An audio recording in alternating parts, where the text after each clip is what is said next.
नमस्ते बच्चों, my self Jaiswal sir. हम पढ़ रहे हैं class 10th science electricity. In last class we have seen that resistance depends on few properties. What are those properties? Resistance depends on length. It is directly proportional to length of conductor. Resistance is inversely proportional to cross sectional area of conductor. Resistance also depends on type of material. तो कौन सा type of material है उस पर भी depend करता है, या रजिस्टिविटी या टाइप ऑफ मटेरियल। क्योंकि रजिस्टिविटी किस चीज़ पे डिपेंड करेगी कि वो सिल्वर है, कॉपर है, उस मटेरियल की भी तो अपनी कुछ खूबी होगी। तो हर एक मटेरियल की अपनी अपनी कंडक्टेंस होती है कि वो किस तरीके से जाने देगा। तो resistance also depends on type of material. Resistance also depends on type of material. These two statements are equivalent. आप चाहें तो ये लिख सकते हैं कि depends on resistivity of material and better you write this, तो ये भी अच्छा है। Resistance depends on type of material। और चौथा पॉइंट क्या है कि resistance depends on the temperature. मान लो अगर बहुत हाई टेम्परेचर है तो इलेक्ट्रॉन बहुत ज़्यादा कोलाइड करेंगे, तो उनके बीच में फ्रीक्वेंट कोलिजन होगा और वो आगे नहीं बढ़ पाएंगे। So if temperature increases then the resistance of material increases, क्योंकि वो फिर बहुत फ्रीक्वेंट कोलिजन होगा। क्यों ऐसा क्यों होगा? क्योंकि टेम्परेचर के बढ़ने से जो लेटिस पॉइंट्स के पार्टिकल्स हैं, जैसे सोडियम आयंस या एल्यूमिनियम आयंस, वो ऑसिलेट करने लगते हैं और उनके ऑसिलेशंस की वजह से इलेक्ट्रॉनों के उनसे टकराने की संभावना बढ़ जाती है and it hinders the flow of electron. तो इसलिए resistance also depends on the temperature, surrounding temperature. Resistance also depends on temperature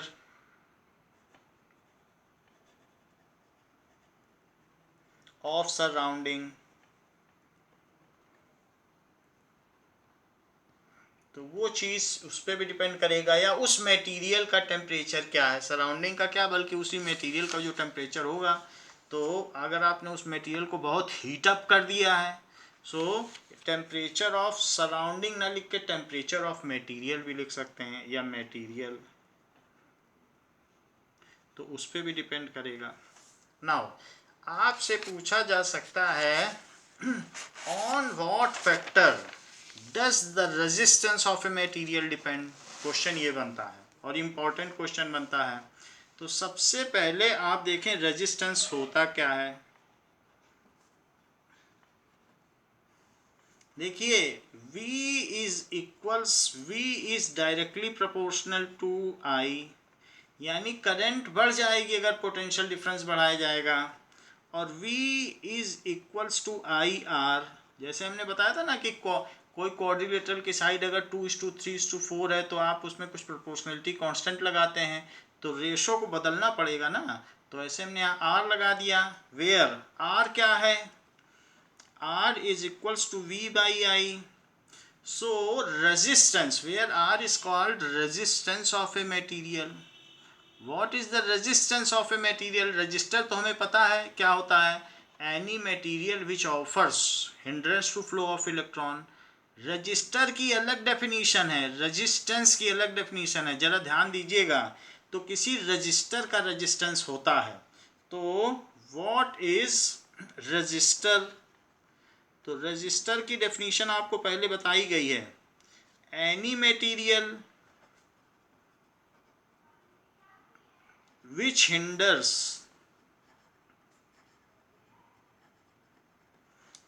flow of charges। Charges का यहाँ मतलब इलेक्ट्रॉन से ही है।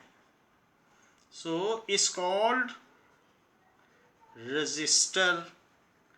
रजिस्टर एक मटेरियल होता है, वो एक फिजिकल है, उसे छू भी सकते हो। So it can be perceived. So जैसे कि टंगस्टन टंगस्टन वायर,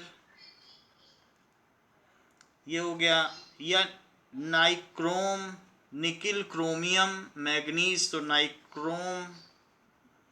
इसी तरीके से मैंगानिन, ये भी एक एलॉय है। तो मैंगानिन, कॉपर, मैग्नीशियम, निकल, इनका एलॉय है। कॉपर, मैग्नीशियम, कॉपर, मैग्नीज और निकल का एलॉय है। और ऐसे ही nichrome, nickel, chromium, nickel, chromium, manganese and iron, इन सभी का एलॉय है नाइक्रोम, और ये इसका एलॉय है। इसी तरीके से कॉन्स्टेंटन, सो कॉन्स्टेंटन कॉपर और निकल का एलॉय है। तो इस तरीके से are examples of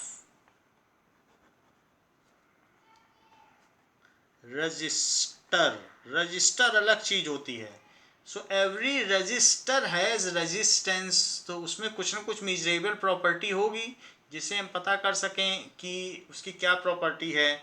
so every register has resistance, उसका कुछ ना कुछ रेजिस्टेंस होगा।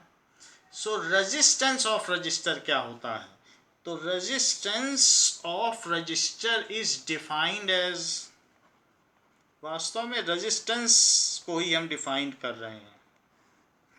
सो रेजिस्टेंस ऑफ रजिस्टर, रेजिस्टेंस का मतलब होता है प्रतिरोध।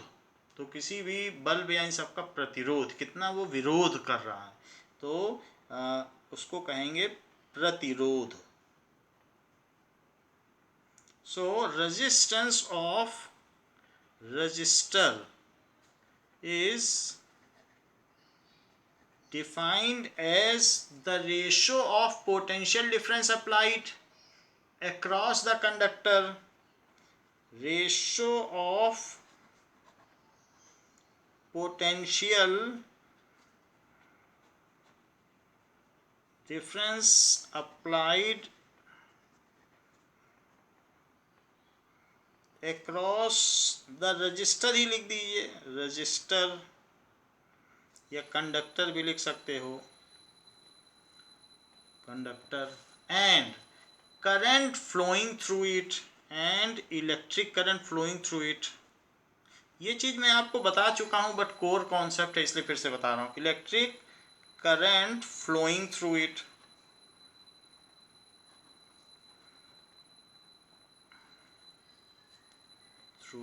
ठीक है। तो इसलिए ये रेजिस्टेंस हो गया। रेजिस्टेंस क्या चीज़ होती है? रेजिस्टेंस होती है V बाई आई।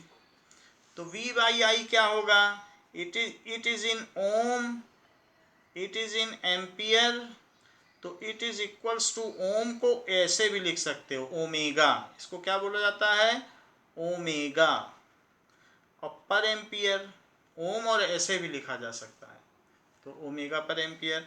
या फिर सॉरी, ये V है तो वोल्ट होगा, वोल्ट पर एम्पियर, यहाँ पर हमने गलती कर दी, तो it is volt per ampere. Now इसको लिखिए volt, it is per ampere, तो वोल्ट पर एम्पियर क्या हो जाएगा? वोल्ट पर एम्पियर, तो volt per ampere is equal to, it is equals to ohm. Volt per ampere is equals to ohm, या फिर ऐसे भी सिंबल बनाया जा सकता है जिसे ओमेगा कहते हैं। तो ये रेशो है, ठीक है। सो फॉर यहाँ पर जो भी ये इनका रेशो हो गया, तो an unit of resistance is ohm. तो 1 ओम को डिफाइन करो। 1 ओम क्या है? When 1 volt potential difference is applied across a conductor and 1 ampere current flows through it, then the resistance of that resistor is called 1 ohm. जरा फिर से देखो कि मान लीजिए आपने 1 वोल्ट का सेल लगा दिया और एक पुराना सेल ले आओ बैटरी का, वो 1 वोल्ट का होगा, 1.5 वोल्ट का नया सेल होता है, धीरे धीरे कमज़ोर हो जाता है तो 1 वोल्ट का बन जाएगा। घड़ी का पुराना सेल ले लो और इसमें मान लीजिए एमीटर की रीडिंग आपने ज़रा इसमें पढ़ी तो 1 एम्पियर शो करने लग गया, तो तुरंत बोल देना कि ये जो रजिस्टर है इसका रजिस्टेंस 1 ओम है। अगर 1 वोल्ट पोटेंशियल डिफरेंस अप्लाई किया आपने और 1 एम्पियर करंट फ्लो कर गई, तो यहाँ से देख लो कि V is 1 volt and A is, जो भी करंट है, करंट कितनी फ्लो कर जाए बताओ, करंट फ्लो कर जाए उस सर्किट में 1 एम्पियर फ्लो कर जाए, तो ऐसे केस में तो रेजिस्टेंस का फार्मूला क्या होता है, V by I, so it is 1 volt upon 1 ampere, so it is 1 ओम, क्योंकि वोल्ट अपॉन एम्पियर क्या होता है, वोल्ट अपॉन एम्पियर, ओम ही तो होता है। सो अब इसको हम डिफाइन कैसे करें, when 1 volt potential difference applied across a resistor, तो ये important definition है, इसको लिखें, when 1 volt potential difference applied across a resistor, देखिए when 1 volt potential difference is applied across a resistor and 1 ampere current, it results 1 ampere current to flow through it, and 1 ampere, जब भी potential difference लगाओगे तो current तो flow करेगी, ampere current या electric current flows through it, और इसी तरीके से इलेक्ट्रिक पोटेंशियल डिफरेंस भी लिख सकते हो, बट चैप्टर में चलता है ये। Then resistance of that register, resistance एक फिजिकल क्वांटिटी है और रजिस्टर एक मटेरियल है, then resistance of that resistor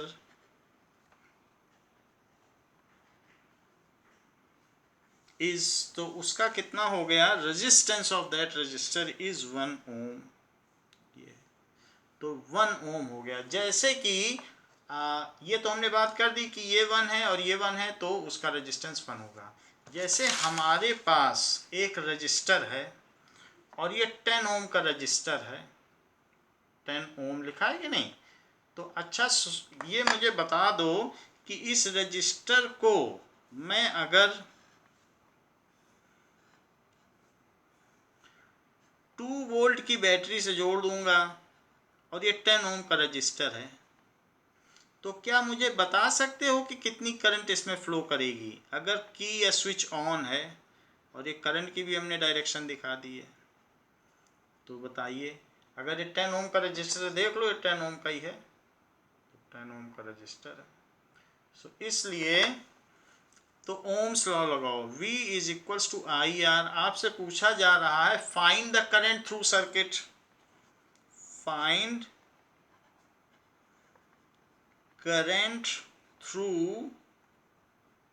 circuit, ये भी पूछा जा सकता है कि रीडिंग ऑफ एमीटर, दोनों एक ही बात है, रीडिंग ऑफ एमीटर, तो V कितना लिया बताओ, 2, I का पता नहीं, R है 10, तो I इज इक्वल्स टू 2/10, तो I कितना हो जाएगा 0.2 एम्पियर, तो 0.2 एम्पियर उसमें से करंट फ्लो करेगी। So the current will flow through that, या रीडिंग इसकी 0.2 एम्पियर होगी। तो ये सब रजिस्टर पे डिपेंड करता है। 1 ओम हमने आपको दिखा दिया कि व्हाट इज 1 ओम, 1 ओम की डेफिनेशन इंपॉर्टेंट है। 1 वोल्ट पोटेंशियल डिफरेंस पर अगर 1 एम्पियर करंट फ्लो करे 1 वोल्ट पोटेंशियल डिफरेंस पे 1 एम्पियर करंट फ्लो करे तो कह देना रेजिस्टेंस 1 ओम है। तो 1/1 इज 1। अब जरा देखो, क्वेश्चन पूछा जा रहा है on what factor does the resistance of a material depend. ये बड़ी बात है। On what factor does the on what factor does the resistance depends of resistor depend, register हो या कंडक्टर वो डिपेंड। सो लिखिए resistance is directly proportional to length of conductor. So resistance is directly proportional to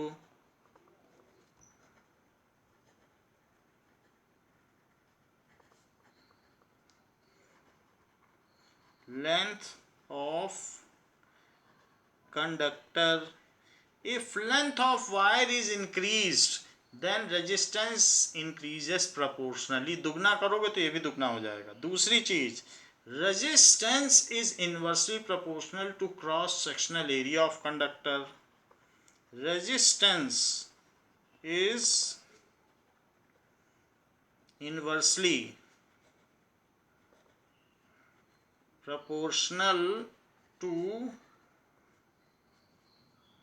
cross sectional area of conductor. तो R is directly proportional to length, R is inversely proportional to area. Resistance also depends on type of material. जैसे हमने बताया silver है, copper है, सबके अलग अलग resistance हैं। और कुछ ऐसे होते हैं जिनके बहुत ज़्यादा रेजिस्टेंस होते हैं, जैसे नाइक्रोम, कॉन्स्टेंटन, ये सब एलॉय हैं, और मैंगानीन। और एक ऐसा मटेरियल भी है एलिमेंट, टंगस्टन, प्योर एलिमेंट है, उसका भी रेजिस्टेंस ज़्यादा होता है। सो रेजिस्टेंस ऑल्सो डिपेंड्स ऑन कैसा मटेरियल है, उसके बेसिस पर भी करंट जाएगी। अलग अलग मटेरियल की अपनी प्रॉपर्टी है। On type of material,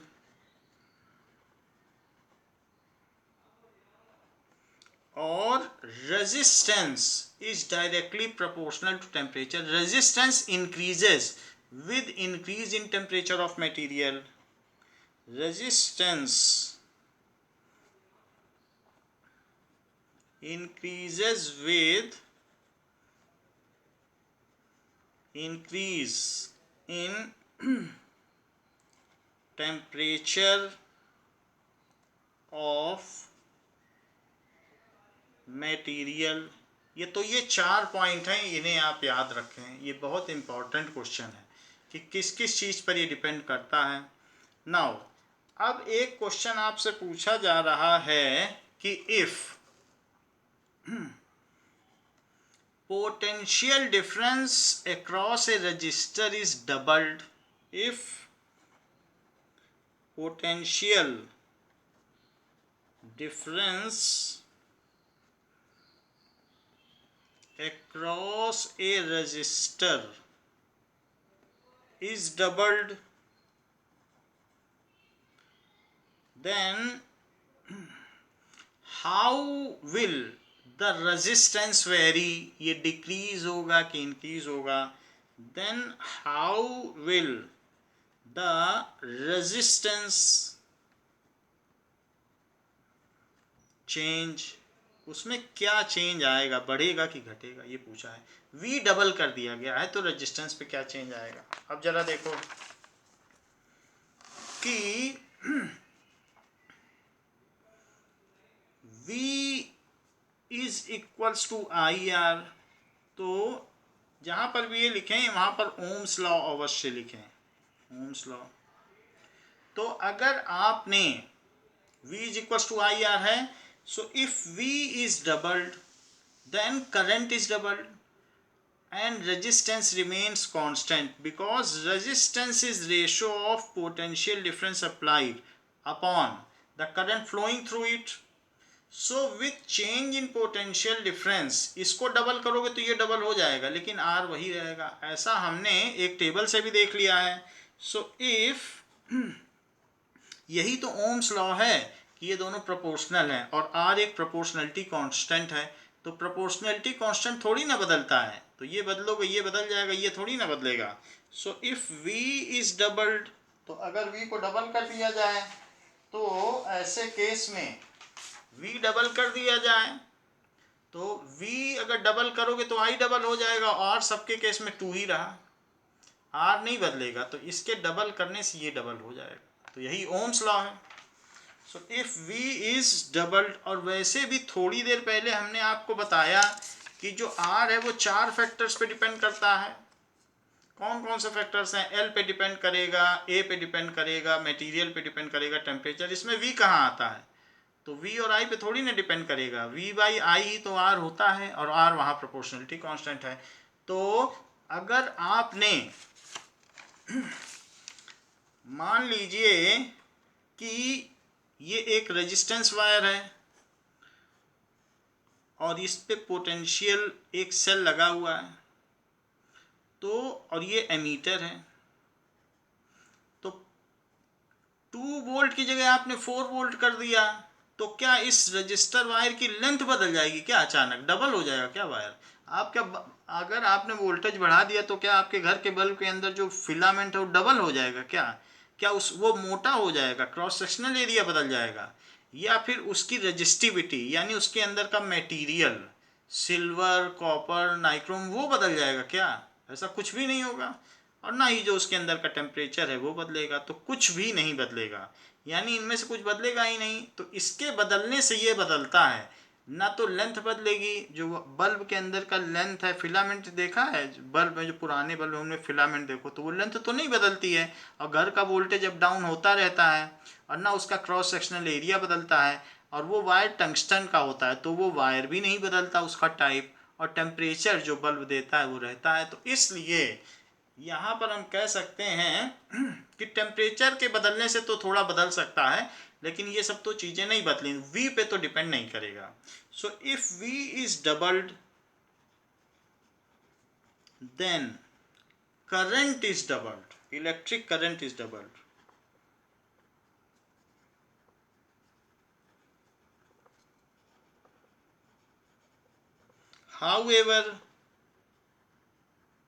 However, resistance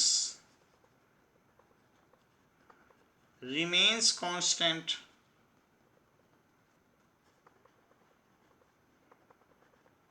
ये चीज है। Moreover, R is the proportionality constant of the formula. R इसका proportionality constant है, सो इसलिए भी नहीं बदलेगा। So V and I may change but R will not change. Proportionality constant नहीं change होता। However या moreover, तो however ना लिखे, लिखिए moreover. So moreover, R is proportionality constant. Moreover, R is proportionality constant of Ohm's law, so it will not change with V and I.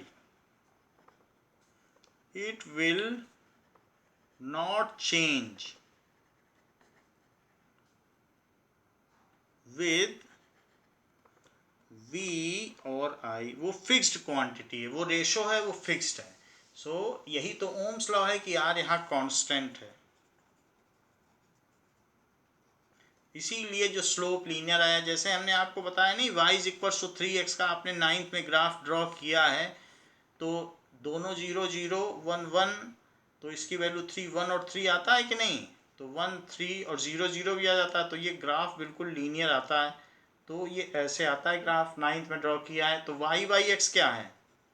y by x is 3। तो ऐसे ही जब linear graph आए तो जो v और आई का ratio V by I क्या है R, तो उसे तो कांस्टेंट होना ही है। जैसे यहाँ 3 आ रहा है कांस्टेंट, तो लीनियर ग्राफ यही बताता है कि R को कांस्टेंट होना है, तो यहाँ पर ये चेंज नहीं होगा। अब जरा देखिए कि इनके इनके बदलने से ये चेंज नहीं होगा। Further R depends on L A rho and T and it does not depend on V and I. Further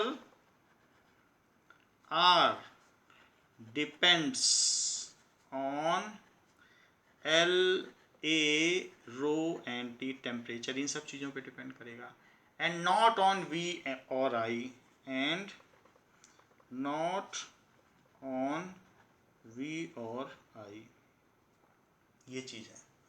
तो टेम्परेचर के बढ़ने से R बदलता है। अब जरा देखो R का फार्मूला क्या है, रो L बाई ए, ये चीज़ है। Where rho is proportionality constant, हमने बताया कि नहीं, यहाँ प्रोपोर्शनलिटी कांस्टेंट लगाया जाता है। R किस पे प्रोपोर्शनल है, ये दूसरा क्वेश्चन है, अब ये दूसरा पार्ट है। सो अब ये चीज़ अलग हो गई। So R is proportional to L by A, this further implies R is equal to rho L by A, where rho is proportionality constant of this formula. Where, क्योंकि यहाँ प्रोपोर्शनलिटी है तो एक कांस्टेंट लगाना पड़ेगा। वेयर रो RHO, इसको कहते हैं RHO, rho is proportionality constant of formula and it depends on property of material, and it depends on property of material, material की प्रॉपर्टी पे डिपेंड करेगा। इट इज कॉल्ड रेजिस्टिविटी और specific resistance of material. रो है resistivity, तो अब देखो रो resistivity हो गई, तो अब आपसे क्वेश्चन पूछा जा रहा है अलग अलग मटेरियल की अलग अलग रेजिस्टिविटी होती है और वो वैल्यू हमें याद कर लेनी चाहिए, बुक में टेबल भी दिया हुआ है। सो अब ये रो जो है वो प्रोपोर्शनलिटी कांस्टेंट है, क्या लिखा है, प्रोपोर्शनलिटी कांस्टेंट। सो क्वेश्चन पूछा जा रहा है इफ R डबल होता है या L डबल होता है या L A हाफ होता है, if R L A changes, then how the resistivity of material changes, how the resistivity of material changes, तो कैसे रेजिस्टिविटी चेंज होगी, तो लिख दीजिएगा कि इन सबके चेंज होने से चेंज नहीं होगी, ये मटेरियल की फिक्स्ड प्रॉपर्टी है, तो ये चेंज नहीं हो सकती क्योंकि प्रोपोर्शनलिटी कांस्टेंट है, तो प्रोपोर्शनलिटी कांस्टेंट चेंज नहीं होता। जैसे y is equals to 3x है, अब x की अलग अलग वैल्यू रखोगे तो y चेंज होगा कि हर बार 3 भी चेंज होगा। मान लो अगर आपने x1 रख दिया तो y is equals to 3 into 1 3 आ गया, x2 रख दिया तो y is equals to 3 into 2 6 आ गया, तो क्या ये 3 भी चेंज हो रहा है, क्या प्रोपोर्शनलिटी कांस्टेंट भी चेंज हो रहा है, वो थोड़ी ना चेंज होगा। तो जो चीज़ प्रोपोर्शनलिटी कांस्टेंट होती है वो नहीं बदलती है, वेरिएबल्स बदलते हैं। तो इसलिए एज रो, एज आंसर क्या है, एज रो या रेजिस्टिविटी या स्पेसिफिक रेजिस्टेंस, कुछ भी बोल सकते हो, resistivity is property of material, ये क्या चीज है, it is equal to property of material.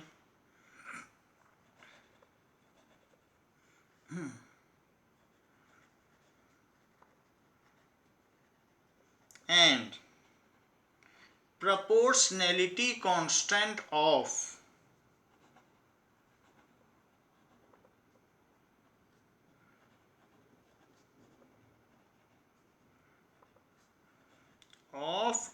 R is equals to rho L by A, इसका प्रोपोर्शनलिटी कांस्टेंट है, so it will not change proportion. जैसे यहाँ 3 नहीं चेंज हुआ है, उसी तरीके से रो नहीं चेंज होगा, किसी के भी बदलने से चेंज नहीं होगा। So rho does not change with change in R, L और A, इनके बदलने से नहीं बदलेगा। जो जिसका प्रोपोर्शनलिटी कांस्टेंट होता है, जैसे R इसका प्रोपोर्शनलिटी कांस्टेंट है तो V और I के बदलने से R नहीं बदलेगा, और इसी तरीके से R, L और A के बदलने से रो नहीं बदलेगा। तो प्रोपोर्शनलिटी कांस्टेंट कभी नहीं बदलता, ये यहाँ पर हमने आपको समझा दिया है। अब जरा देखिए कि वास्तव में रेजिस्टिविटी होती क्या है और इसकी यूनिट क्या होती है। सो रेजिस्टिविटी क्या चीज़ है ये? रेजिस्टिविटी यानी रो, इसी को तो स्पेसिफिक रेजिस्टेंस भी कहते हैं, हमने आपको बताया है। सो रो, यहाँ से फार्मूला देखो, तो फार्मूला बनाओ रो का, rho is equals to R A by L, ये rho is equal to R A by L. तो अगर मान लीजिए कि मैं एक ऐसा वायर लूं जिसका cross sectional area 1 metre square हो और उसकी लेंथ 1 मीटर हो, 1 मीटर, और उसको मैं कनेक्ट कर दूं पोटेंशियल डिफरेंस से, और यहाँ एक एमीटर से कनेक्ट कर दूं, और इसके अक्रॉस ही एक वोल्ट मीटर लगा दूं। ये हमने इसके क्रॉस वोल्ट मीटर लगा दिया, ये वोल्ट मीटर लगा दिया, तो इसकी लेंथ 1 मीटर है और इसका cross sectional area 1 metre square है, और ये एमीटर हमने लगा दिया। तो ये सारी चीज़ें हमने की, तो ये एमीटर हो गया, ये V पोटेंशियल डिफरेंस है। तो ये बड़ा आसान है, हम यहाँ R कैलकुलेट कर सकते हैं। R कैसे कैलकुलेट करोगे बताओ, अगर इतना कुछ कर दिया। ये कोई मटेरियल है, हमें पता नहीं है, सिल्वर है, कॉपर है, एल्युमिनियम, हमको पता नहीं है, लेकिन ऐसा हमने कर दिया। तो देखिए क्या क्या किया है मैंने एरिया को 1 मीटर स्क्वायर लिया, लेंथ को 1 मीटर ले लिया। अच्छा, आर का कैलकुलेशन हमने बहुत आसानी से कर लिया, क्योंकि हमें ओम्स लॉ पता था, तो V बाई आई कर दिया। इसकी रीडिंग देखी, इसकी रीडिंग देखी, दोनों को डिवाइड कर दिया, मुझे आर पता चल गया, आर पता चल गया।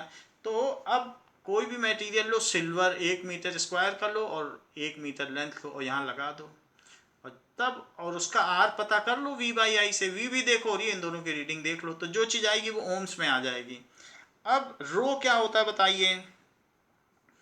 आर ए बाई एल, ये देखो आर ए बाई एल होता है कि नहीं? ये कहाँ से आया फार्मूला? इसी से तो आया है, rho is equal to R A by L, L नीचे आ जाएगा, रो ये। सो ये देखिए rho is equals to R A by L. अगर ए को 1 मीटर स्क्वायर ले लिया गया है तो ये 1 मीटर स्क्वायर है, और ये एल को 1 मीटर ले लिया, तो ये सब चीज़ तो चली जाएंगी। अब ये रो है, तो rho will numerically equal to R. So whatever, so the resistance, इन सबको 1 1 ले लिया, रेजिस्टेंस, देखो रेजिस्टिविटी को डिफाइन कर रहा हूँ, रेजिस्टेंस, और वो रेजिस्टेंस यहाँ से निकाला है ओम्स लॉ से, resistance of any material of unit length, उसकी लेंथ 1 मीटर हो, unit length and unit cross sectional area, और उसका क्रॉस सेक्शनल एरिया जिसमें से करंट पास होती हो वो 1 मीटर स्क्वायर हो। ठीक है, तो जो उसका रेजिस्टेंस होगा, इन दोनों को 1 1 कर दो तो 1 आ जाएगा, is numerically equal to resistivity of that material is